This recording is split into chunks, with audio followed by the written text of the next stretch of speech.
Miles de mujeres viven con miedo y muchas son asesinadas por sus parejas o exparejas. Sin embargo, la herramienta clave para protegerlas está fallando. Errores, desconfianza y un sistema que no funciona, según han detectado los técnicos, abogados, jueces y las propias víctimas. Durante 8 meses el gobierno desoyó los avisos, ocultó estos problemas y ahora, cuando se necesita una respuesta clara, opta por decir solamente que no se genere alarma y que todos mienten. No basta con discursos feministas en fechas señaladas ni promesas vacías sobre igualdad. La seguridad de las mujeres exige hechos y transparencia. Que la ministra, que debería encabezar esta lucha, niegue ahora la gravedad de esta chapuza y que Sánchez calle es inaceptable. Ana Redondo habla ahora de bulos, pero la primera en propagarlos está siendo ella misma. Aquí arranca Cuestión de Prioridades.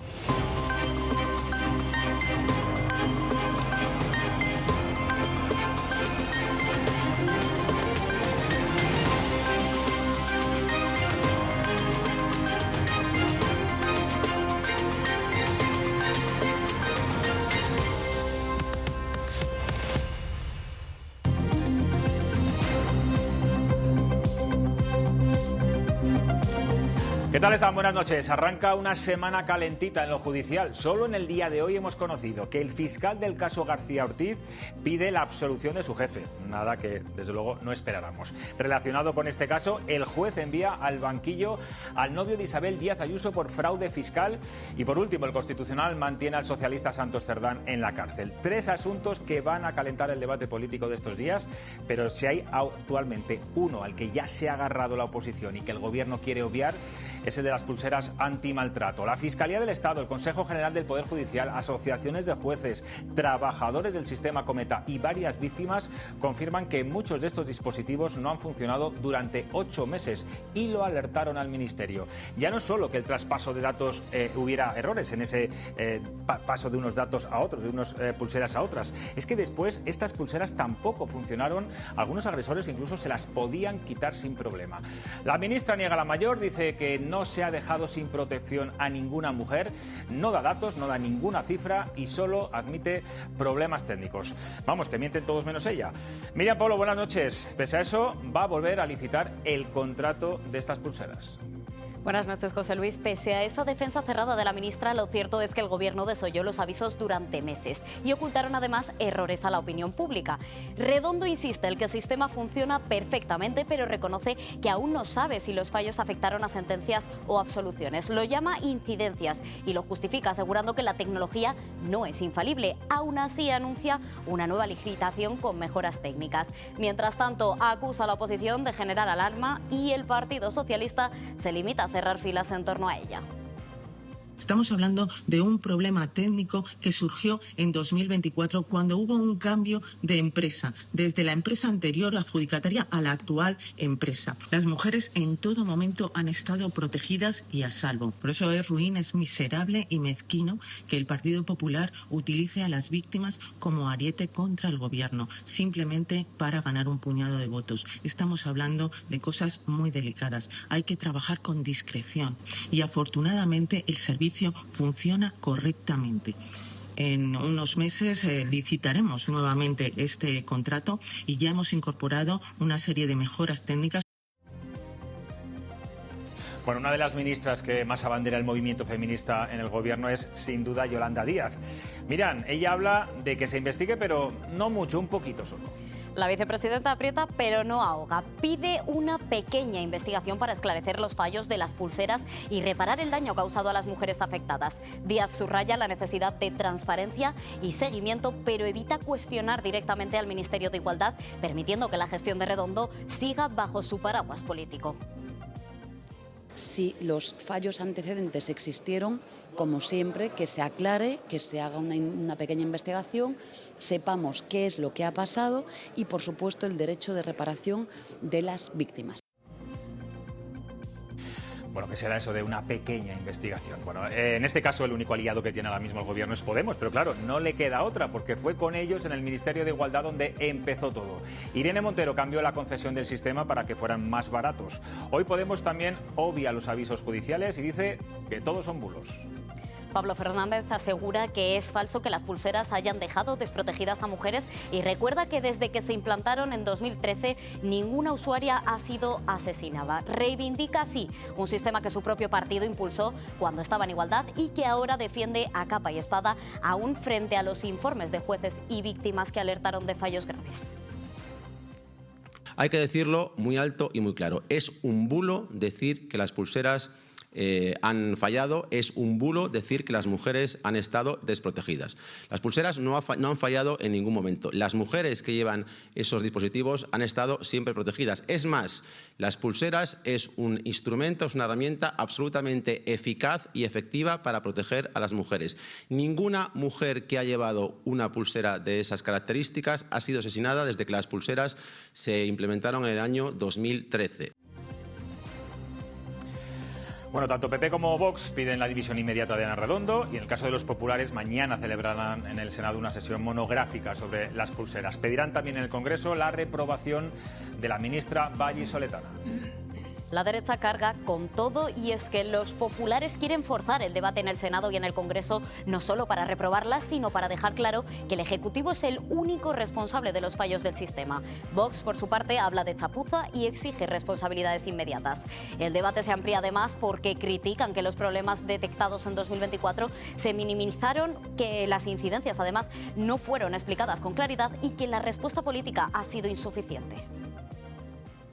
Esta semana no debería comenzar sin que Ana Redondo deje el ministerio por incompetencia manifiesta. Hay dos opciones.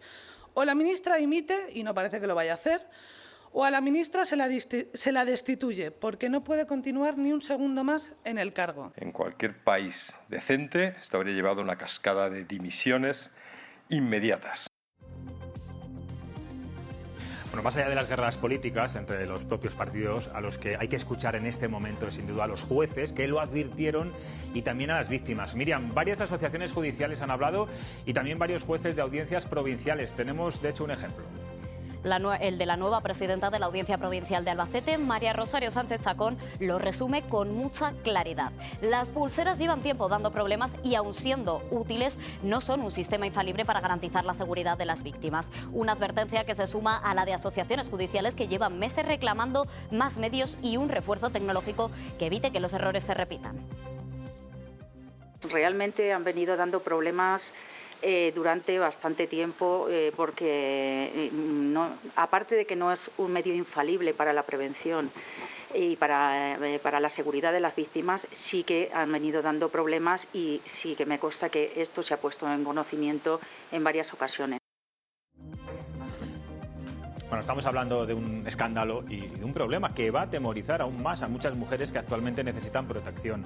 Bueno, hoy Chema Nieto rebaja su tono de humor y nos cuenta cómo ve la polémica de las pulseras con una viñeta.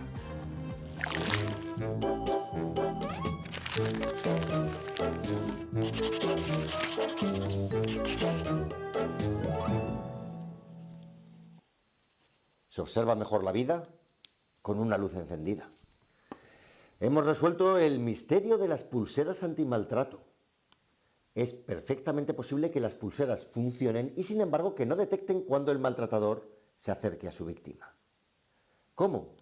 Pues muy sencillo. El maltratador se quita el pie en el que lleva puesta la pulsera, lo deja en casa y se acerca a su víctima. Luego, a la vuelta, vuelve a colocarse el pie. Da un poco de asco, sí. Pero es que todo lo de los maltratadores da siempre un poco de asco. Más luz en cada rincón de Castilla y de León. Bueno, Chema Nieto utiliza la hipérbole, la exageración, pero estoy seguro que todos ustedes le entienden. Vamos a analizar este asunto. Es la portada hoy de Cuestión de Prioridades con Carmelo Encinas, María Claver, Isaac Blasco. Buenas noches. Me pregunto de dónde habrá sacado el pie. Ese que, sí, bueno. Ese que tanto asco le da. Sí. ¿De dónde habrá sacado el Espero que no haya ido a la tienda de abajo y haya el pie. robado un maniquí, porque tiene pinta de maniquí. Mañana le preguntaré a Chema. Bueno, una vez que conocemos que ya hubo errores en la migración de los datos, eso es lo que conocíamos la semana pasada. A lo largo del fin de semana hemos ido conociendo que también las pulseras funcionaron con errores durante muchos meses. El Consejo General del Poder Judicial informó a Igualdad en enero y febrero de incidencias en las pulseras antimaltrato y no se hizo absolutamente nada. Isaac, ¿debe seguir Ana Redondo en el cargo? ¿Puede pervivir durante más tiempo en el Ministerio de Igualdad? Yo coincido no porque sea del Partido Popular, con Alma, con la representante del Partido Popular. Yo creo que hay dos opciones, o que dimita por voluntad propia o que sea destituida. Es completamente inasumible en una sociedad democrática y en un país civilizado que una ministra quiera tener la razón por tierra, mar y aire y el resto esté equivocado. Yo creo que el Consejo General del Poder Judicial ha sido taxativo hoy, advirtiendo de que avisó en enero y en febrero en sendas cartas dirigidas a la delegación del Gobierno contra la violencia de género sobre los fallos que había en el sistema. Y en segundo lugar, la propia ministra... Son muchas voces las que está desmintiendo la propia ministra, el Consejo General del Poder Judicial. Pero es que no se puede... víctimas, abogados de... El órgano de gobierno de los jueces se va a meter en una batalla sabiendo que no tiene razón y que está retorciendo los datos, no voy a decir mintiendo, porque la ministra lo diga. Es que yo confío en que el Consejo General del Poder Judicial está integrado por magistrados decentes, ¿no? y que responden, digamos, solamente a la diligencia de su propio magisterio y a la pura verdad. Y en ese sentido, yo creo que la ministra está entrando en una dinámica absolutamente endiablada. Yo creo que es un callejón sin salida en el que se está metiendo Ana Redondo. Y yo le tengo mucho respeto como incluso experta en la materia que trata. Es una gran gestora, tiene un currículum inmaculado, pero creo que se está equivocando de cabo a rabo en el momento en que hace unos días dice que prácticamente no ha habido incidencia. Ese prácticamente significa, se puede traducir, porque ha habido alguna incidencia, aunque sea una. Si una sola mujer en este país ha estado desprotegida 5 minutos porque ha fallado un sistema... Eso ha sido muy confuso, porque el primer día habló de que solo un 1% de los casos de los posibles maltratadores había quedado absuelto. Hoy ya no ha querido decir ninguna cifra, no se atreve a dar datos. La comunicación ha sido pésima, desde luego, más allá de la gravedad del asunto. Aquí hay un cúmulo de dos responsabilidades fundamentalmente desde el punto de vista político. Uno es quien ha sostenido, quien ha mantenido una praxis equivocada que parte del gobierno de coalición con Podemos y de Irene Montero como ministra titular de Igualdad. Es decir, si yo cambio la adjudicación para ahorrar un dinero a las propias arcas del Ministerio, pero lo hago en perjuicio de las garantías que se suponen que tienen que prestar este tipo de dispositivos a las mujeres amenazadas, yo lo que haría fundamentalmente sería restar del presupuesto todas las subvenciones que estoy dando a chiringuitos completamente absurdos e invertirlo en una mejora de la calidad de esos dispositivos. Y hablaba hoy de acompañar a las empresas, en fin, que hay que acompañar ahora a las víctimas. Carmelo, María, ¿qué opináis? ¿Es el caso suficientemente grave para que Ana Redondo no siga en el cargo? Voy a tratar de ser lo más objetivo posible. Empiezo por decir que la ministra yo creo que ha tardado mucho en empezar a dar explicaciones, porque es verdad que aquí hay algo que ha fallado. La magnitud de lo que ha fallado, pues no sé si todavía está bien ponderada. Estamos hablando de 8 meses, de un porcentaje, ella dice mínimo, ese 1% es mínimo, y luego por qué ha fallado, que parece ser que tiene que ver con la transferencia de datos que se produce entre la compañía anterior, que es Movistar, y los nuevos Vodafone Securitas, en esa transferencia de datos. Se cambia de contrata, según parece también, para abaratar, en la época de Irene Montero. Es verdad que este producto lleva funcionando pues 13 años, ¿no? 12 o 13 años, y no ha habido, afortunadamente, ningún ataque que haya, digamos, que pueda decirse que es a consecuencia de que las pulseras estas no fallaron, pero que fallaron es obvio, eso está claro, se lo han denunciado, y ahí creo que la ministra tenía que haber salido al paso mucho antes dando explicaciones. Yo recuerdo que la memoria de la Fiscalía hablaba de que había muchos casos de absolución, y decía la palabra muchos. Es posible, ¿no? Sí. Ella había querido reducirlo. Bueno, yo no sé, porque eso es que además va a ser muy difícil ponderar eso y definir cuántos casos. Es que no se absuelve a un maltratador solamente porque la pulsera no haya funcionado. Mi impresión, pues de acuerdo, vamos a ver, estamos intentando medir que es lo que me ha preguntado él, digamos, la dimensión del escándalo, si es un escándalo o es un superescándalo, se tiene que llevar a la ministra por delante, al gobierno y al Susun Cordán. Eso es lo que estamos hablando. Entonces, ¿qué ocurre? Yo tengo la sensación, y esto lo digo probablemente desde la ignorancia, pero esa intuición la tengo, de que no hay sistema absolutamente infalible, que no lo hay. ¿Por qué? Porque esto, daros cuenta, o sea, son pulseras que se le ponen al maltratador y a la víctima, ¿eh? Y claro, o sea, y que son por mucho tiempo, o sea, debajo del agua funcionan, te la puedes quitar, no te la puedes quitar, tienes la muñeca más ancha, más, o sea, no sé, debe ser, tengo esa intuición de que no debe ser fácil. Pero permíteme la puntualización. Es que acabas de comentar que si es un caso no ha lugar a que la ministra admita su responsabilidad dimitiendo. Yo no estoy pidiendo la dimisión. Yo no pido... Perdóname, Carmelo, si lo has dicho. He dicho que yo no ha dicho que hay que ponderar en función del número de casos. Claro, que es verdad que... yo creo que ahí no radica la responsabilidad o la asunción de responsabilidad de la ministra, sino en su reacción. Bueno, eso es decir, que la ministra nos tome a todos por idiotas, yo creo que sí es esa motivo opinión, Isaac, para que sea destituida o que dimita. Largamente. Yo estaba ahora intentando... Quiero que hable María porque... Estaba intentando plantear la mía. Carmelo, queda clara tu postura. Lo que digo es que hay 4.500 pulseras.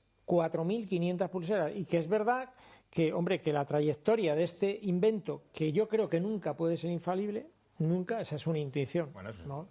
lo que depende de la informática es sinceramente creo que es muy difícil que sea infalible. Pues hombre, no parece que la dimensión de lo que estamos hablando sea tan, digamos, tan majestática como parece que se está planteando. Lo que sí que creo es que han fallado. A mí sí me parece que la ministra tenía que haber dado explicaciones antes y todo eso, sin lugar. A mí yo creo que es dar su responsabilidad. Decía Carmelo, bueno, es verdad que estamos muy al principio y que se están empezando a conocer, porque además con muchísima intoxicación por parte de las autoridades y del gobierno, con muchísima intoxicación toda la dimensión de este gran escándalo. Yo creo que va a ser un grandísimo escándalo. ¿Por qué? Porque tiene tres partes. La primera es el origen, en el desarrollo y en la conclusión. En el origen, ¿por qué? Bueno, pues porque se cambia, obviamente, hay un cambio de proveedor, que esto es importante, lo he explicado muy bien, de Telefónica a una UTE, ¿no?, con Vodafone y Securitas Direct, pero hay una empresa subcontratada por Telefónica, que es el que provee las famosas pulseras, que es israelí. Y esto es un elemento que a mí me parece que a lo mejor va a tener mucha explicación, ¿no? Porque hay que recordar que desde el año 2020 el propio Partido Socialista y Podemos habían suscrito un acuerdo para ya boicotear la contratación de empresas israelíes en 50 y tantos ayuntamientos y en general en la administración. Esto se produce muy posteriormente. Desde luego, en ese 2020 todavía no se ha producido la invasión de Gaza y todas estas cosas que está diciendo el gobierno. Esto ya estaba ahí. A partir de ahí, esto empieza a dar problemas. El nuevo proveedor, las nuevas pulseras, empiezan a dar problemas. Lo que dice el Ministerio es, bueno, como se ha dicho aquí, no es un problema de la migración de los datos, ¿no?, que es lo que aparece en ese informe, que es la alerta que salta, es el informe de la Fiscalía, el informe anual de la Fiscalía, que habla de los sobreseimientos y de las absoluciones. Y a ver, ¿quién es el responsable de esa migración? Bueno, sí, pero ahí vamos a lo más importante. Defectuosa. Entonces, empezamos a enterarnos se ha dicho aquí, las audiencias provinciales, el Consejo General del Poder Judicial, los propios trabajadores del Centro de Control Cometa y las propias víctimas, que no se trata solo de la migración de datos, sino que las pulseras están fallando y están fallando mucho, hasta el punto de que vuelven locas a las mujeres que creen que su círculo cercano ha sido que el intruso, que el presunto agresor está cerca de su círculo. A veces casi despita, les llega el mensaje de que está cerca y no es así, para dejarlo claro. Para ahondar en la gravedad del asunto, lo que cuentan los propios trabajadores de este centro de control es que incluso ante estos fallos de los que tienen conocimiento las autoridades, se les exige que rebajen las alertas. O sea, aquí ya hay un problema de ocultación, ¿eh? O sea, no estamos hablando de cualquier cosa. Y cuando todo esto ya sale a la luz, lo que dice la ministra, bueno, la ministra empieza a mentir, es que todo es un bulo, claro, que esto es un problema que se reduce a 2024 y salen los trabajadores del centro de control y dicen, oiga, en marzo tenemos una reunión, no recuerdo si es el 22 o el 20 de marzo, con la propia ministra, está grabada esa reunión en la que se advierte por parte de nosotros a la ministra de lo que está pasando, que ya no era 2024. Entonces, lo que estamos viendo, la secuencia, es un caso de corrupción moral. Bueno, y escucha, y vamos a ver, porque las ocultaciones, y si se han producido esas órdenes tal y como se está colocando y tal y como están denunciando los trabajadores, poniendo en riesgo la vida de las mujeres víctimas de violencia de género, esto es un asunto, yo creo, vamos, muy, muy relevante.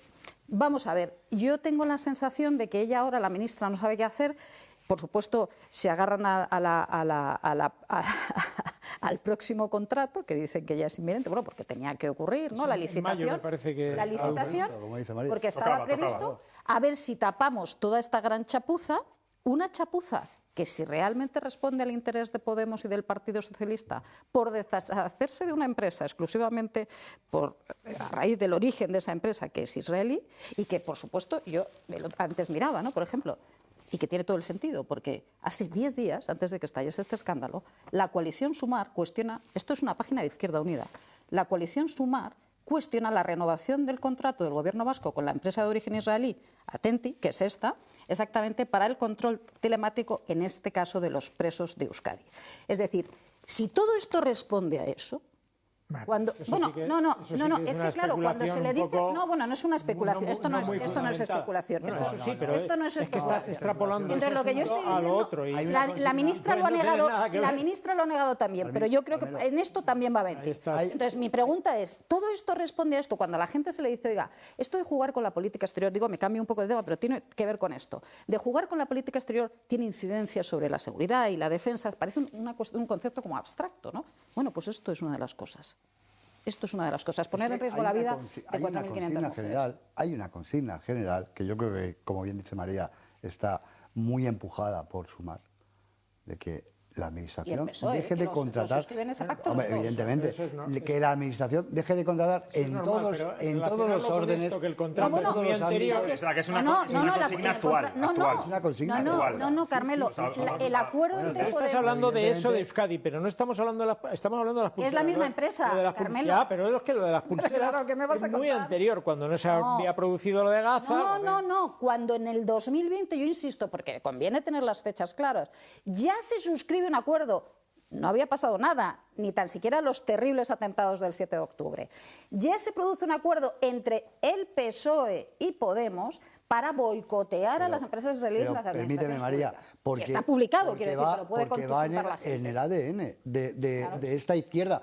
Otra cosa es que ahora se instrumentalice porque el señor Sánchez, el señor presidente del gobierno, se ha envuelto en una inmensa bandera de Palestina por sus propios intereses y por su tacticismo político. Pero más allá de eso, va en el origen de los gobiernos de coalición precedentes y del actual. Voy a aportar bien poco al término de esta discusión. Simplemente yo creo que lo que hay que es, sea pequeña o grande la investigación, yo creo que hay que investigarlo bien, sinceramente, y ver qué es lo que se ha hecho mal y, sobre todo, cómo se puede hacer bien. Porque al final lo más importante no es que el PP se apunte un tanto echando o poniendo en una situación crítica a Redondo ni tal. Lo importante es que esas pulseras se busque la mejor fórmula para que las mujeres estén protegidas. O sea, corregir los fallos que haya habido. Eso es lo más importante. O sea, vamos a buscar... Eso pasa por admitir que se ha cometido un error. Pero fíjate, Isaac, que en todo el discurso, y mira que lo has hecho largo, no has dicho en ningún momento que hay que buscar, que lo importante es buscar la mejor solución para que esto no se vuelva a repetir. Pero para eso tenemos que saber de lo que ha fallado, Carmelo. Hombre, porque pues por eso digo que hay que investigar bien. Dice que todos son bien, pero veo se sobreentiende que todos los que estamos aquí y los que están en sus casas quieren que las pulseras funcionen. Eso está clarísimo. Salvo, claro, sí, los maltratadores. En cualquier caso, semanas horribles para la ministra Ana Redondo. Vamos con otro asunto, porque se le está complicando la legislatura también a Pedro Sánchez, no por este asunto, sino porque vuelve a ver que casi es imposible aprobar los presupuestos con sus socios, y esta semana es clave, comienza ya la cuenta atrás. Algunas crónicas hablan de que el presidente asume que será Pablo Iglesias, es decir, Podemos, quien le va a tumbar, pero Junts tampoco se lo está poniendo nada fácil, y más ahora que las encuestas le restan 5 escaños, mientras que los ultras independentistas de Alianza Catalana, que son, digamos, sus rivales más directos no hacen más que subir en los barómetros. Podemos va a tumbar mañana la delegación de competencias para Cataluña en inmigración, lo que provocará otro conflicto interno en el seno del gobierno. Socios, digamos, mal avenidos, que solo se entienden para bloquear leyes y que tienen paralizado a un país y a un presidente más centrado en temas internacionales que en la gestión diaria de España. Miriam, duro cruce de acusaciones hoy entre Podemos y Sumar. Pues efectivamente, José Luis, Podemos anuncia que votará en contra del traspaso de competencias a Cataluña y lo califica de acuerdo racista entre el Partido Socialista y Junts. Desde Sumar defienden la delegación y acusan a Podemos de no actuar con responsabilidad. Un choque que subraya las tensiones dentro del gobierno, aunque la iniciativa se llevará igualmente al Consejo de Ministros, pese a la amenaza de Podemos de tumbarla. Que para hacer políticas racistas no se puede contar ni se podrá contar nunca con Podemos. La iniciativa de Junts y del Partido Socialista es un texto abiertamente racista, de extrema derecha en su exposición de motivos, y es igualmente un texto, y esto es lo más grave, que normaliza y legitima el racismo institucional en su parte normativa. Tiene 13 artículos esta proposición de ley, 13. Del 1 al 13 son todos estrictamente competenciales. Entonces, me gustaría saber también, espero que todos los que tienen que votar esta semana, que no es mi caso, se la hayan leído, igual que lo he hecho yo, pues si hay las acusaciones de racismo que estamos oyendo en las últimas horas, invitaría a alguno de los parlamentarios que tienen que votar mañana que me digan del 1 al 13 cuál es el artículo racista en la proposición de ley. Bueno, en el ámbito autonómico, Carlos Martínez será finalmente el único candidato socialista para presidir la Junta de Castilla y León en las próximas elecciones autonómicas previstas para el 15 de marzo. Esta mañana se ha cerrado el plazo de presentación de precandidaturas y el soriano ha sido el único aspirante. Ahora tiene que reunir los avales y, si cumple este requisito, el próximo 1 de octubre será presentado oficialmente como candidato. Esto decía este fin de semana. Quiero ser el alcalde de Castilla y León y quiero ser presidente de nuestra comunidad autónoma. Castilla y León me pone, me mueve, me inspira y hace que me ponga en pie. Soy consciente de que no basta con sentirla. Hoy nos toca dar un paso adelante y toca que lo hagamos juntos. Porque cuando Castilla y León duele, nosotros, los socialistas, nos levantamos. Bueno, pues ya tiene eslogan, Castilla y León me pone. La Asamblea General de la ONU, cambiando de asunto, celebra desde hoy su 80ª edición y allí muchos países van a intentar impulsar el reconocimiento del Estado palestino, algo que España está liderando en Europa, y por eso hoy se les ha preguntado a los principales partidos y también ha hablado allí en la Universidad de Columbia el presidente Sánchez. Como dices, desde Nueva York el presidente del gobierno ha reivindicado que frente al genocidio que se está produciendo en la Franja de Gaza sería imperdonable que la comunidad internacional mirara hacia otro lado. El Partido Popular respalda formalmente el reconocimiento, pero lo condiciona a que Hamás no tenga ninguna participación en el futuro del Estado. Además, instan al presidente del gobierno a que se desmarque de manera explícita de las felicitaciones que recibe de Hamás para que España no parezca, dicen, una aliada de un grupo terrorista.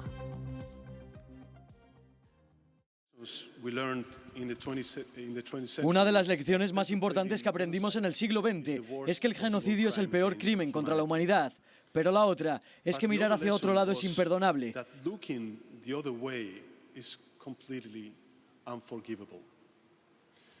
¿Qué liderazgo moral podemos desempeñar en el nuevo orden global si abandonamos a los palestinos?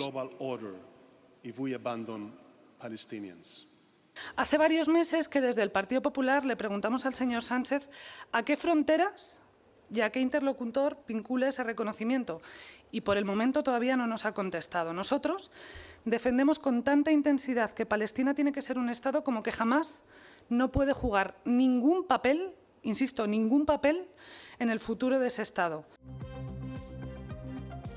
Bueno, pues a España se ha sumado Reino Unido, Canadá, Australia, Portugal, está previsto que también lo haga Francia.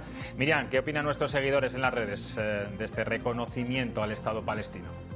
Pues José Luis, nuestra última encuesta deja muy pocas dudas porque un 69% de los ciudadanos apoya el reconocimiento del Estado de Palestina, frente, ahora lo vamos a ver, a ese 31% que se sitúa en contra. El apoyo coincide además con movimientos recientes en la ONU, donde más de 150 países han mostrado su respaldo, y lidera España además la iniciativa en Europa.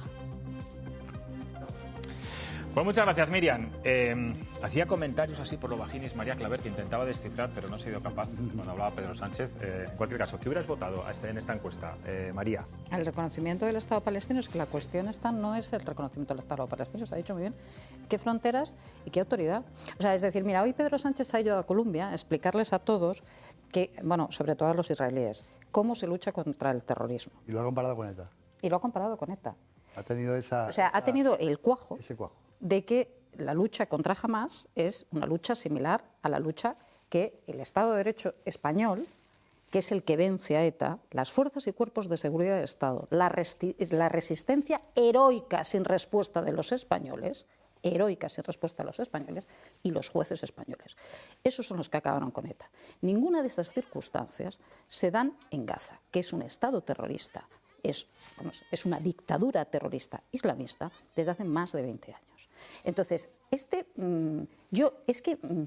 bueno, hasta ahora lo sabíamos los españoles. Yo tengo fe de que ahora lo sabe el mundo entero, ¿no? Es decir, ¿cómo puede una persona, no conociendo la historia de España y no contextualizando bien la historia de España, encima dar clases de moral al resto del mundo o a los israelíes? Sí, no sé, María, si en este caso Pedro Sánchez está ganando el relato social, moral... pero es que, ¿sabes qué pasa? Que es que el relato político, que convoque elecciones porque para esto eso lo es como hace. pasó con Aznar. Mira, esto pasó con Aznar. Con esto termino.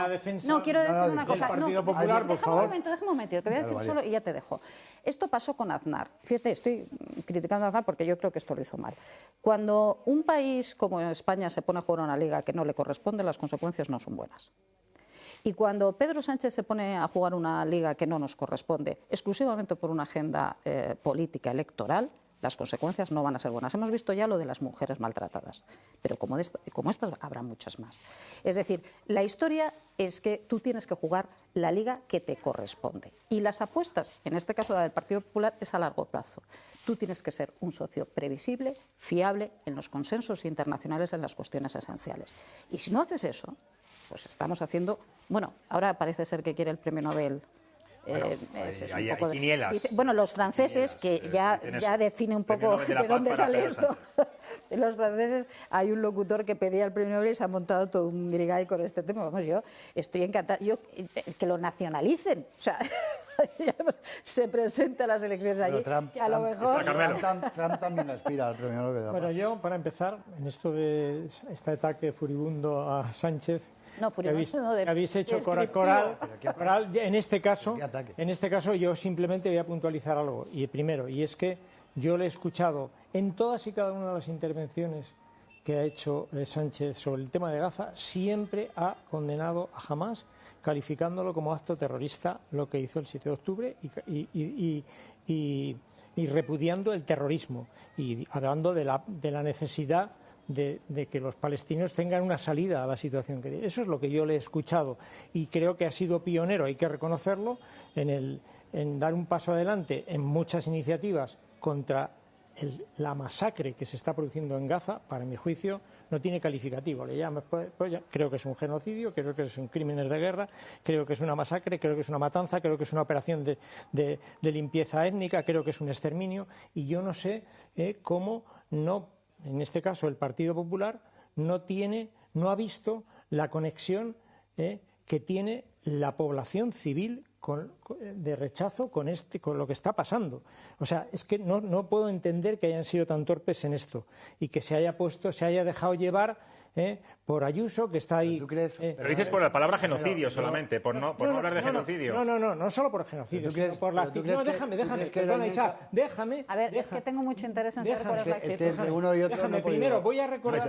Te voy a pedir, explica por qué el Partido Popular consideras que está, bueno, decir casi hombre, más con Israel que con las víctimas. Hombre, ya hemos visto, o sea, no hay más que ver cómo... Yo he escuchado a Feijóo el otro día, muy clarito, marcando posición. Es una realidad paralela. Sí, tirar hacia atrás. Yo le he escuchado muy clarito. El miércoles recular, porque evidentemente han visto que estaban metiendo la pata. Yo creo más que recular, ser más taxativo, ¿no? Perdona.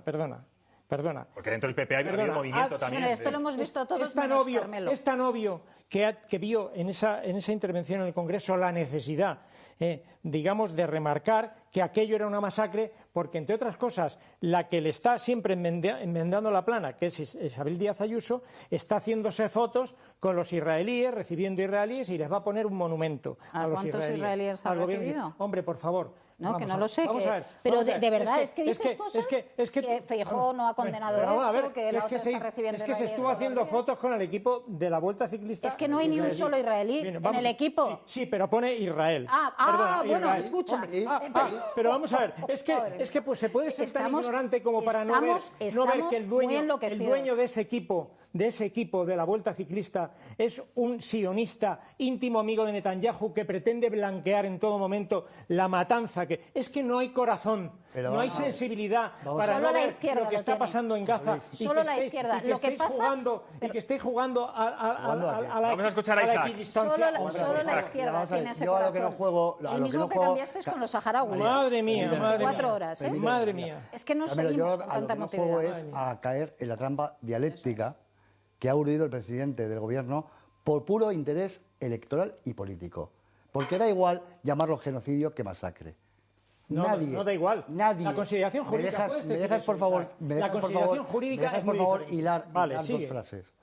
Nadie, nadie con un mínimo de decencia puede permanecer impasible ante lo que está ocurriendo en Gaza. Nadie, absolutamente. Pues yo veo mucho impasible. Absolutamente nadie. Yo veo demasiado impasible. Absolutamente nadie. Pero y algunos justificándolo. A mí lo que me llama la atención es que tú te arrogues el altavoz del conjunto de los españoles. ¿Cómo que me arrogo? Y digas... Oye, ¿me dejas por favor? Vamos a que termine Isaac. Es que si no puedo hilar, quedo como un tonto. Si no me dejas hablar, quedo como un tonto. Hombre, por favor, yo no me arrogo nada. No me digas que me estoy arrogando. Has dicho que la inmensa mayoría de la sociedad española suscribe la posición de Sánchez. 83%. Y yo te digo que no. Y yo te digo que no. Yo lo que te digo es que yo no conozco a mucha gente de mi entorno, ni de, digamos, el español medio, de lo que es la España media, que tenga mucho interés en perseguir a los ciclistas en la Vuelta Ciclista a España. A mí lo que no me parece en ningún caso ni democrático ni asumible desde el punto de vista de los usos elementales de la convivencia es que un presidente del gobierno se plante en un mitin en Málaga para calentar el final de la Vuelta Ciclista a España en Madrid. No, él dijo que se iban a manifestar en paz. 200, 300... los de siempre, porque sabemos que son los de siempre, son los que alteraron eso. Para mí lo ideal, Isaac, es que en lugar de 100.000 hubiera habido 1 millón de personas y que hubieran dejado terminar la vuelta. Eso también te lo digo. Pero había 200 bárbaros que siempre la lían. María Claver. Ese 83%, acabo, José Luis, es que son 10 segundos. Ese 83% de hacer de la anécdota el total. Yo creo que defiende un Estado palestino, pero, como bien decía María, ¿en qué condiciones? ¿Un Estado pro-iraní palestino? ¿Pero cómo? ¿Cómo Estado palestino? ¿Un Estado pro-iraní palestino? ¿Cómo el Estado palestino? Dices, ¿te refieres a Cisjordania, donde hay 800.000 colonos ya? Y donde Netanyahu ha dicho que va a tomar a saco Cisjordania. Venga, quiero que termine María, porque quiero abordar otros temas. Isaac, Carmelo, luego a la entrevistada vamos a hablar de este asunto también con ella.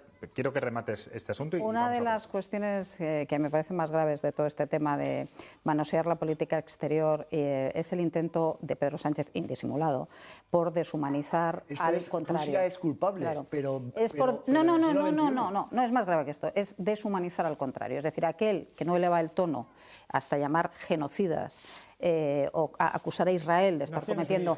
No, Naciones Unidas no, la Corte Penal Internacional, porque es un concepto jurídico, no es emocional.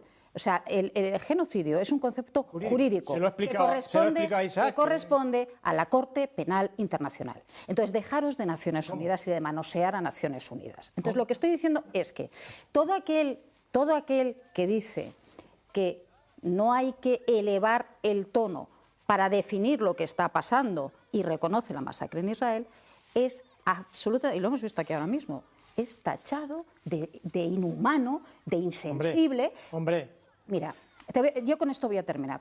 Voy a terminar, Carmelo, Sí, por porque favor, a mí esto me parece un poco fuerte. ¿Sabes qué pasa? Que hace unos años vuestra causa, por la que uno, si opinaba distinto, era... No generaliza. No, digo la causa de la izquierda, sí, la causa de la izquierda. A mí no me pongas etiquetas. Bueno, no, es Yo que... no te he puesto a ti vale, etiquetas pues de la derechona. en el liberal. No te he puesto Vale. ninguna No, sí, etiqueta. me la has puesto muchas veces, pero No, hoy no te quieres la no etiquetas, está bien. Carmelo, sé justo. Hace un momento acabas de decir que los dos la del PP derecha, han pero salido bueno, a da lo defender al mismo. PP. Pero O sea, es que así- eso es poner etiquetas. Es que han Eso salido es en poner tromba. etiquetas. Pero- es que han No salido me en gusta tromba. ni que unos la utilicen ni los otros tampoco.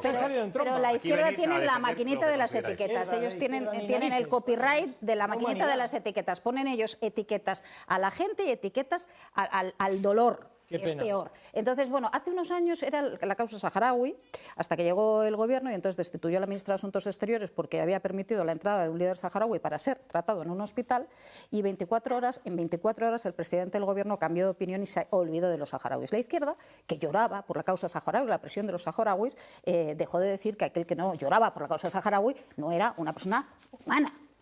Después llegamos y vamos con China, ¿no? Y nos reunimos con China pocos meses antes de que China salga de su tradicional diplomacia silenciosa y se haga una foto con todos los genocidas. Marina, Eso tienes sí. que concluir. María, tienes que ¿Qué lío concluir. te han Tienes que metido? concluir. No. Metes a China, Tienes a China, los tienes... saharauis. Bueno, sé que tú, que lo del lío es Madre mía. otra técnica muy de la Madre izquierda. mía, Cuando qué no os lío. gusta lo que escucháis, menudo lío lío. lo de La China. gente en su casa lo está entendiendo perfectamente. No entiendo nada, lo de China, Suscribimos acuerdos con China, estos señores han publicado precisamente sobre eso y mucho y muy bien. Y en el momento en el que China dice, oye, yo soy la potencia hegemónica de un eje que está constituido María, por y mientras tanto, Venezuela, se acabó. Vamos a Irán, ver, Corea del están muriendo Norte, niños en Rusia, Gaza, y no nos pero importa, estáis vale. súper preocupados por los derechos humanos. Venga, que yo no sé si Venga, estáis ya, preocupados Carmelo, o no. Le voy a ya preguntar está bien a de Isaac manosear por los la derechos humanos. situación Ya judicial. está Vamos a... bien. Oye, por favor, Ya compañeros, está María, bien. Carmelo, vamos a cambiar de asunto, ¿vale? Yo sé que estáis muy encendidos con este asunto y... Bueno, pero vamos a hablar del novio de Ayuso, Isaac. ¿Qué te parece? ¿Se le complica la situación judicial?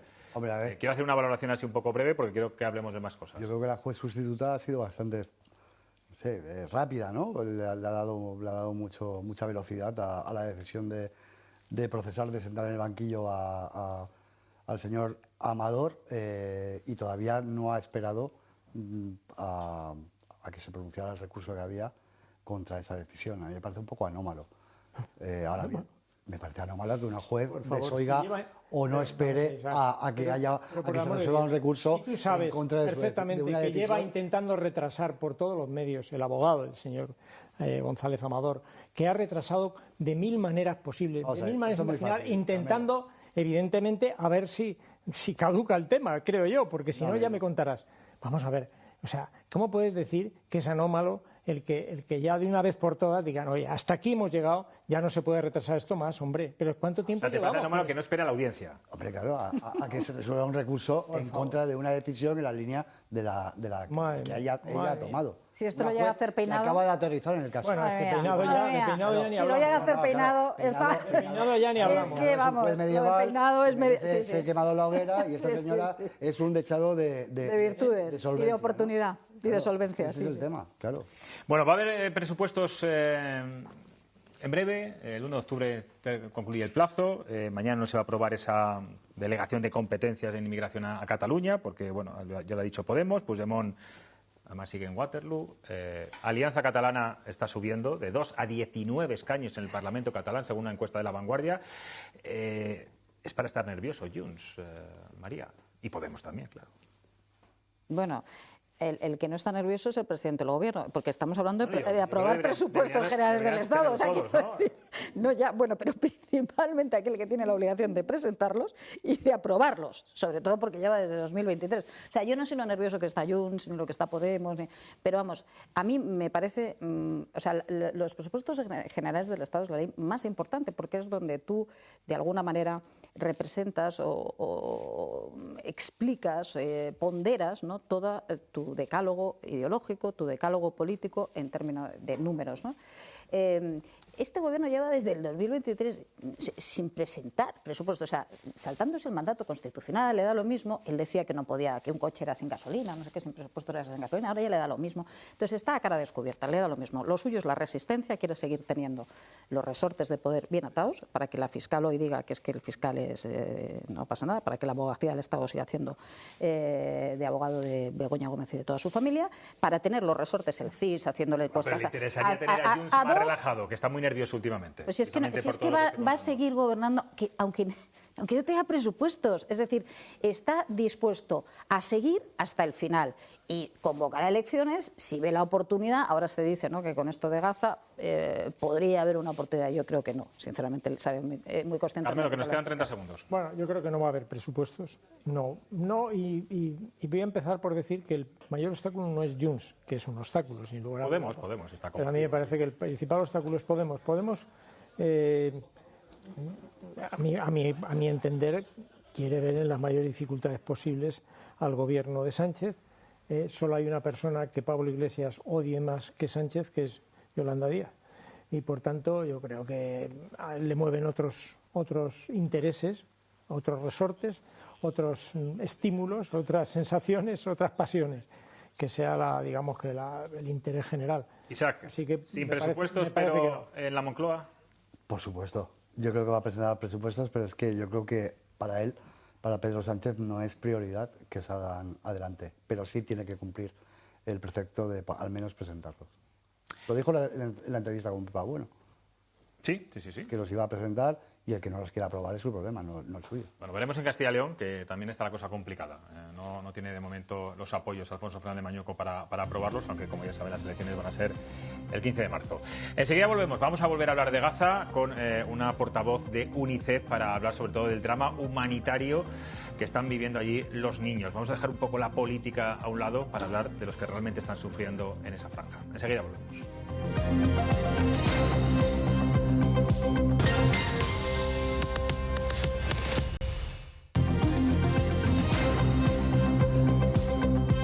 Estamos de vuelta. Se estima que el conflicto en Gaza ha dejado más de 19.000 niños asesinados, aproximadamente 33.000 heridos y casi 1 millón han sido desplazados repentinamente huyendo de sus hogares. Hemos visto esa imagen estos días de un niño llorando de forma desgarrada, llevando a hombros a su hermano pequeño, casi un bebé, para evitar los bombardeos. Bueno, estas son cifras de organismos internacionales que van creciendo, como se pueden imaginar, cada día, y a esto se suma la falta de acceso a alimentos, agua potable, refugio y educación. UNICEF ha advertido repetidamente que los niños están pagando el precio más alto en esta crisis humanitaria. Hoy conversamos con Lucía Martínez, ella es portavoz de UNICEF, ella además ha estado trabajando allí en Gaza. ¿Qué tal? Buenas noches. Hola, buenas noches. ¿Cuál es la situación actual de los niños en Gaza? ¿Cuál es la realidad por la que están pasando en estos momentos, según los datos que tenéis? Pues la realidad es desesperada y es crítica. Es decir, los niños ahora mismo no tienen acceso a la educación porque el sistema educativo está cerrado desde 2023. No tienen acceso a agua potable prácticamente, es decir, el 96% de las familias no tienen acceso adecuado al agua potable y están sufriendo una hambruna en la cual hay falta, escasez de alimentos y además el estar desnutrido te hace ser más proclive a tener enfermedades, por ejemplo, infectocontagiosas, y encima estás consumiendo agua no potable, pues es un círculo vicioso en el cual lo más probable es que encuentres la muerte. ¿Qué impacto inmediato y a largo plazo puede tener este tipo de violencia y la destrucción de la salud física y psicológica en los más pequeños? Pues de todo tipo. Por ejemplo, la desnutrición aguda puede tener, si no se trata con rapidez, efectos permanentes. La desnutrición crónica, sabemos por ejemplo que los niños menores de 5 años que han sufrido desnutrición crónica ya no tienen el desarrollo cognitivo que habrían tenido si no lo hubieran sufrido, y esto es permanente, no se puede recuperar, y desde luego el profundo trauma psicosocial que tienen y el profundo trauma psicológico es algo que hay que abordar en el futuro porque existen numerosos riesgos. Más allá de riesgos para la propia persona, riesgos, por ejemplo, de radicalización o riesgos de estar fuera del sistema educativo. Tú has estado en Gaza, eran otros tiempos. ¿Estaba preparada la sociedad gazatí para algo así mentalmente? Entiendo que nunca está uno preparado para una guerra, pero en una franja tan complicada como es la de Gaza, no sé si esto es algo que a la población en general les va a marcar desde luego un antes y un después, pero psicológicamente, ¿qué puede ocurrir? Bueno, como has dicho, ninguna sociedad está preparada para algo así. de hecho, nosotros ya calculábamos antes de la escalada de la violencia en 2023 que 800.000 niños y niñas necesitaban apoyo psicológico y psicosocial por las repetidas escaladas de violencia que había habido en los años anteriores. Ahora consideramos que es la totalidad de los niños de la Franja de Gaza, que es un millón largo. Y esto puede tener efectos de todo tipo. Por ejemplo, los niños que han sufrido mucho estrés cuando eran pequeños, cuando son adultos, aunque ya no existan esas condiciones de estrés, responden peor, por ejemplo, a episodios de estrés que una persona que no ha sufrido eso pues respondería de una forma más tranquila, tienen crisis de ansiedad. Estamos viendo ya hoy en día adolescentes que se hacen pis en la cama, es decir, que están teniendo comportamientos regresivos. Es decir, todo eso tiene efectos que hay que abordar y que lamentablemente tendrán efecto a largo plazo. ¿Y qué apoyo, qué tipo de apoyo psicosocial o de protección está dando UNICEF en estos momentos, tanto a los niños que están allí como a los que huyen a otros países? Pues UNICEF está dando apoyo desde terapias individuales hasta terapia colectiva, apoyo psicosocial a través de los espacios de aprendizaje que hemos establecido, que tenemos 103 en toda la franja, de forma que puedan intentar ir sacando el trauma. El problema que tienen en el momento actual es que el trauma proviene de la violencia que están viviendo y de las situaciones tan críticas a las que se están enfrentando. Si esto no cesa, es decir, si no hay un alto el fuego permanente, es difícil abordarlo. Se puede abordar lo que está sucediendo ahora, pero se volverá a repetir el trauma una y otra vez. Hasta que no haya un alto el fuego, lamentablemente pues su situación psicológica y psicosocial no podrá recuperarse del todo. ¿Cuántos compañeros de UNICEF están ahora mismo en Gaza? Pues ahora mismo en Gaza tenemos varias decenas de personal, es local, ellos son palestinos y viven allí. Y la verdad están sufriendo las mismas situaciones que está sufriendo el resto de la población, pues ir a trabajar y no saber si cuando vuelvan van a estar sus familias, escasez de alimentos, escasez de agua, todo eso también lo están sufriendo, aunque ellos siguen, es verdad, con su labor incansable y hay que agradecerles todo lo que están haciendo. Y temor a su propia vida, porque estamos viendo que es un ataque indiscriminado a colegios, a centros de salud, hospitales, periodistas. Entiendo que el miedo a morir también lo tienen. Sí, evidentemente, porque ellos se tienen que desplazar por la franja, aunque sea en condiciones de seguridad cuando están con UNICEF, luego ellos viven allí, es decir, con sus familias, en sus casas o en refugios, con lo cual tienen el mismo miedo que tienen el resto de la población civil. Lucía, se habla de una crisis humanitaria sin precedentes. Yo no sé qué dificultades os estáis enfrentando allí pues para llegar a hacer llegar la ayuda humanitaria básica, ¿no? De agua, medicamentos, alimentos, ropa. Pues las dificultades son muy diversas. Una de ellas fue que hubo un bloqueo de la ayuda humanitaria desde el 2 de marzo hasta el 19 de mayo. Ahí no entró nada. Es verdad que como había habido un alto el fuego antes y se había podido introducir mucha ayuda, unos 600 camiones diarios durante el alto el fuego, había suministros, pero se fueron agotando. Ahora entra ayuda humanitaria, pero no es suficiente. Es necesario que entre a una mayor escala y además la situación es cada vez peor, con lo cual cada vez hace falta más. Entonces es necesario que se abran los pasos fronterizos y que dejen entrar toda la ayuda humanitaria necesaria.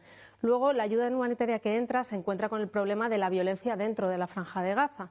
Por un lado, la situación de violencia abierta hace que sea inseguro y muchas veces no se pueda distribuir. Otras veces hay zonas que son inaccesibles porque son declaradas zona militar o porque existe violencia abierta y es en unas condiciones poco seguras para el personal y para las personas que van a recogerla.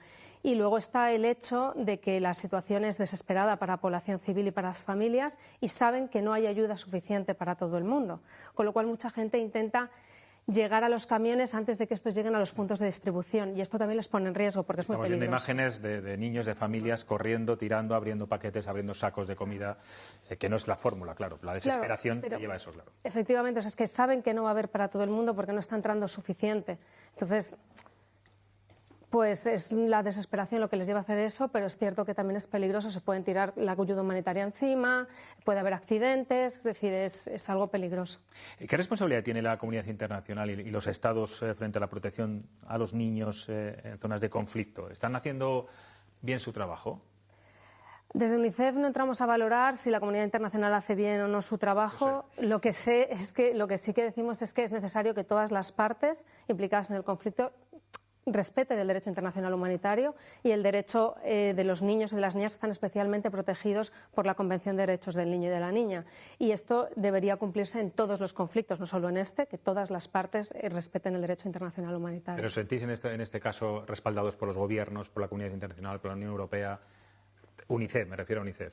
UNICEF realiza su labor humanitaria, es decir, y su labor humanitaria se ve sobre todo impedida por el hecho de la violencia abierta y por las decisiones que se toman en el terreno. Es decir, nosotros lo único que podemos pedir es que se respete el derecho humanitario. Por supuesto que haya un alto el fuego, permanente, que se deje entrar toda la ayuda y que se libere a todos los rehenes sin condiciones. Lucía, hemos estado debatiendo hace un momento, desde un punto de vista político, cómo se está gestionando todo esto en nuestro país, arma arrojadiza constantemente entre los principales partidos, gobierno, oposición, etcétera.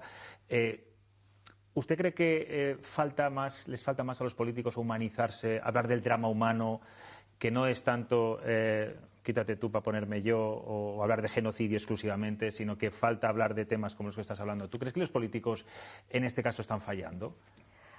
En general, no quiero meterte en líos políticos, pero bueno, hablando de la generalidad de lo que estamos viendo en nuestro país en estos momentos. A ver, desde UNICEF no entramos a valorar las acciones políticas ni las declaraciones políticas de ningún partido ni de ninguna persona en concreto.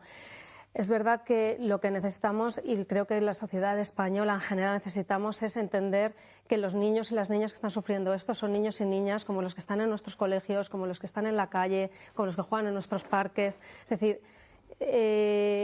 son personas civiles, familias como las que están aquí. Y están sufriendo una situación muy dura y muy dramática para la que nadie está preparado. Y hace falta que se cumpla el derecho internacional humanitario y que haya un alto el fuego permanente. En UNICEF no nos cansaremos de pedirlo, porque es que es lo básico para poder distribuir la ayuda y que la situación de la población civil mejore. Tenemos los ojos puestos ahora mismo en Gaza, pero no sé si hay otros lugares en el mundo, en el planeta, vosotros que estáis distribuidos y tenéis los tentáculos en un montón de sitios, donde los niños lo estén pasando igual de mal. Pero cualquier niño que tenga que enfrentarse a falta de alimento, falta de agua potable, a una situación de violencia, está en una situación en la que no debería estar. Da igual que esté en Gaza, que esté en Sudán, que esté en cualquier otro lugar. Es decir, y los niños son niños, deben ser protegidos porque además son una población especialmente vulnerable, porque tienen pocas herramientas para enfrentarse a esas situaciones. Y es cierto que en cualquier lugar, repito, Sudán, República Centroafricana, Gaza, da igual, cualquier niño que esté afectado por un conflicto violento está viendo afectados sus derechos. ¿Qué percibís de la sociedad española?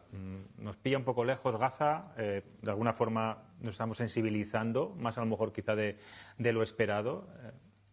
Si lo comparamos a lo mejor con la guerra, por ejemplo, con Ucrania. Yo entiendo que en general en cualquier población, no solo la española, cuanto más cerca estás de algo, más te toca, evidentemente, más reaccionas. Pero es verdad que la sociedad española en general es solidaria y es solidaria con prácticamente cualquier conflicto o cualquier situación como la que están sufriendo los niños en Gaza.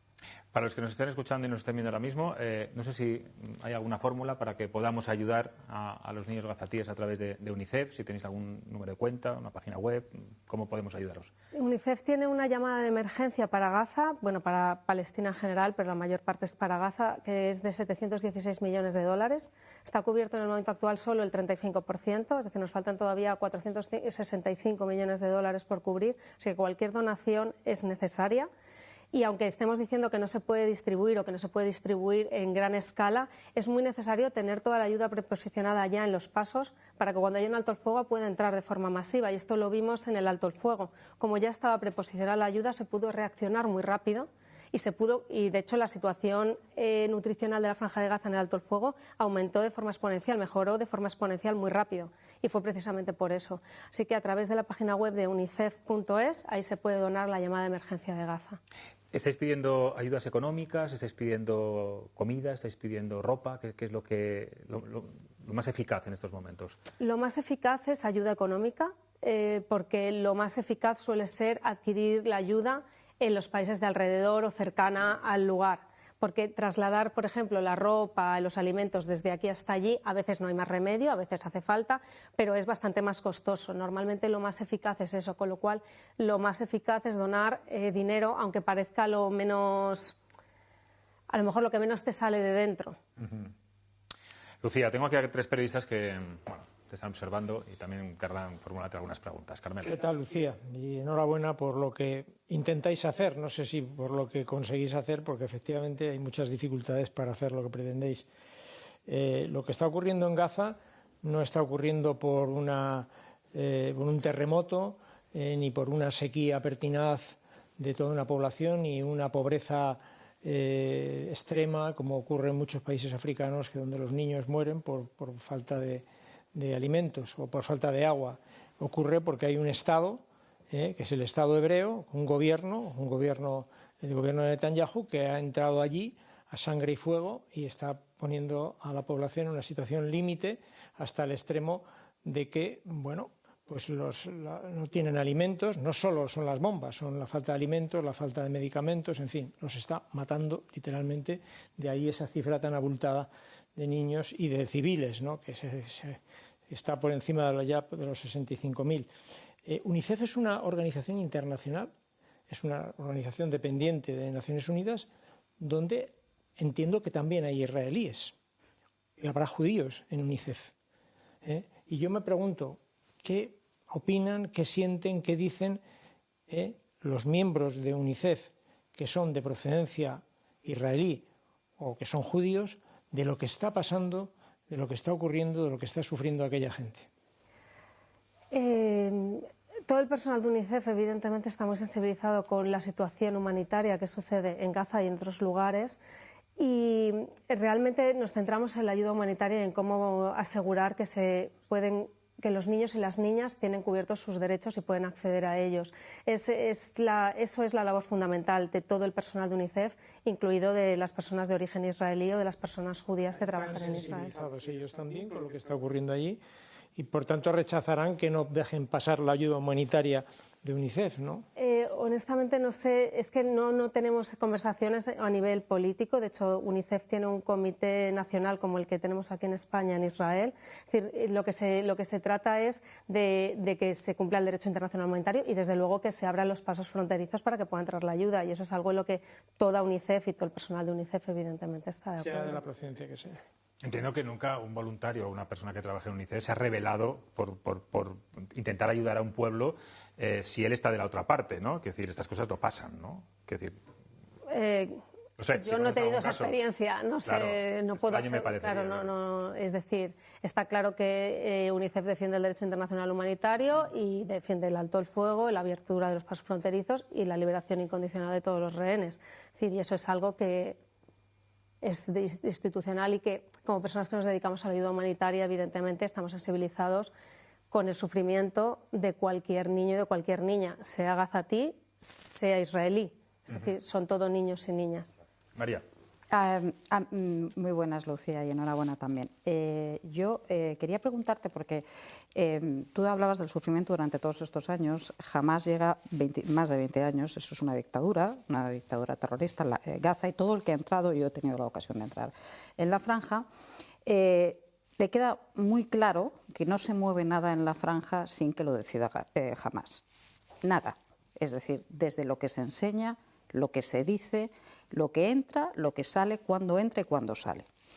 Entonces, a mí me gustaría que nos contases cómo se convive con este grupo terrorista. Se habla mucho de las dificultades que impone Israel a la entrada, pero me gustaría, porque han circulado vídeos, y no lo sé si son verdad o no, vídeos de cómo se apalea a la gente por parte de combatientes de Hamás cuando van a recibir esa ayuda. Es decir, cómo se convive o cómo se puede realizar una ayuda humanitaria en esa situación de estrés teledirigida por un grupo terrorista.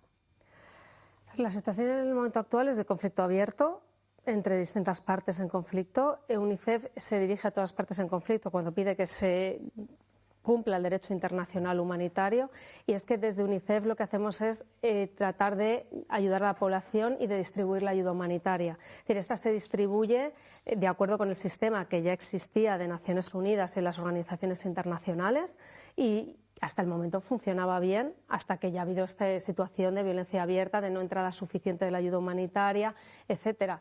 Es decir, en todos los conflictos violentos al final hay partes en el conflicto y hace falta lidiar con eso, y por tanto UNICEF tiene ya sus protocolos para lidiar con las distintas partes en conflicto en el sentido de poder distribuir la ayuda humanitaria. Pero ¿cómo se controla eso? Porque, por ejemplo, Naciones Unidas se vio en la obligación de reconocer que 7 de sus miembros habían sido partícipes de los atentados, una cosa terrible para una organización como Naciones Unidas, en los atentados del 7 de octubre. Habían participado en la preparación y elaboración y ejecución de los atentados del 7 de octubre. Por eso digo lo difícil que es para vosotros y para ONGs, instituciones de todo tipo, lidiar con ese contexto en concreto que es una dictadura terrorista, quiero decir, en donde allí nada se mueve si no lo decide Hamás. el mensaje que sale, lo que se hace dentro. Es decir, yo lo digo porque nosotros visitamos y desde el primer mensaje hasta el último estaba teledirigido por Hamás. Es decir, y decidió terminar la visita cuando lo decidió Hamás y se dijo lo que Hamás quiso que se dijera. O sea, me llama la atención cómo se pueden mover con cierta libertad, digo, las ONGs en este contexto, o sea, las ONGs y las instituciones internacionales. Es decir, el caso de los 7 trabajadores, yo ahí no sé cuál fue la resolución de Naciones Unidas total, pero en cualquier caso hay más asuntos internos, lo concluyó Asuntos Internos en Naciones Unidas. Hay más de 30.000 trabajadores de Naciones Unidas dentro de la Franja de Gaza. En cualquier caso, por mi experiencia sé que existen unos controles y unos protocolos establecidos para asegurar que el personal de Naciones Unidas es neutral, que no está en ninguna de las partes en conflicto, etcétera. ¿Puede haber fallado alguna vez? Es posible, pero me refiero que esos protocolos existen precisamente porque Naciones Unidas no quiere formar parte del conflicto. Es decir, las agencias humanitarias no queremos estar en el conflicto, lo que queremos es aplicar nuestros principios humanitarios de neutralidad, imparcialidad, humanidad, y para eso hace falta no estar en ninguna de las partes del conflicto. Isaac.